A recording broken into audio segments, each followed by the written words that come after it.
हर society को कुछ अहम सवालों का जवाब देना पड़ता है। What to produce, how to produce and for whom to produce. यही क्वेश्चंस डिफाइन करते हैं कि उनका इकोनॉमिक सिस्टम क्या होगा। अलग अलग सोसाइटीज अपने यूनिक तरीकों से इन क्वेश्चंस का जवाब देती है। चलिए समझते हैं कैसे। आज हम बात करेंगे मार्केट इकोनॉमी के बारे में, जिसे हम एक ऐसे इकोनॉमिक सिस्टम के रूप में जानते हैं जिसमें ज्यादातर इकोनॉमिक डिसीजंस मार्केट मैकेनिज्म के जरिए किए जाते हैं।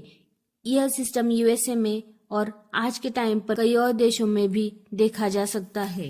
मार्केट इकोनॉमी वो होती है जिसमें इंडिविजुअल और प्राइवेट फर्म्स होते हैं, वही प्रोडक्शन और कंजम्पशन के मेजर्स डिसीजन लेते हैं। इसमें प्राइजेस, मार्केट, प्रॉफिट और लॉस का सिस्टम होता है जो यह डिसाइड करता है कि क्या, कैसे और किसके लिए प्रोडक्शन होगा। अब हम इसे एक एग्जाम्पल के थ्रू समझते हैं। क्या प्रोड्यूस करना है, मार्केट में किस चीज की डिमांड ज्यादा है, उसके बेसिस पर कंपनी ये डिसाइड करती है कि उन्हें क्या प्रोड्यूस करना चाहिए। जैसे अगर लोग स्मार्टफोन की डिमांड करते हैं तो कंपनीज स्मार्टफोन का प्रोडक्शन बढ़ा देती है। नेक्स्ट, कैसे प्रोड्यूस करना है, व्हाट टू प्रोड्यूस।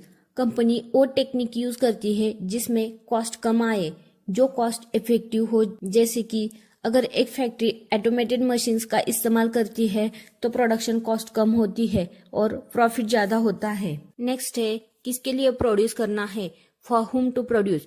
कंजम्पशन उन लोगों के लिए होता है जो प्रोडक्ट को अफोर्ड कर सकते हैं, यानी इंडिविजुअल अपनी इनकम के हिसाब से डिसाइड करते हैं कि वो क्या खरीदना चाहते हैं। और एक इंटरेस्टिंग बात वो है कि मार्केट इकोनॉमी का एक और एक्सट्रीम फॉर्म होता है, उसको हम लेजी फेयर इकोनॉमी कहते हैं, जिसमें गवर्नमेंट किसी भी तरह की इकोनॉमिक डिसीजन में हस्तक्षेप नहीं करती। मान लीजिए एक नई बेकरी स्टार्ट होती है जो इनोवेटिव कपकेक्स बेचती है। अगर वो लोगों को पसंद आ जाते हैं तो बेकरी प्रॉफिट कमाती है और ग्रो भी करती है, लेकिन अगर वो पसंद नहीं आते तो बिजनेस को लॉस होता है और शायद बंद भी हो सकता है। तो मार्केट इकोनॉमी का system consumer preference profit driven होता है, जो इनोवेशन को बढ़ावा देता है और इकोनॉमी में ग्रोथ लाता है। तो मार्केट इकोनॉमी एफिशिएंसी, ग्रोथ और इनोवेशन को सपोर्ट करती है, लेकिन साथ ही इनइक्वालिटीज को भी बढ़ावा दे सकती है।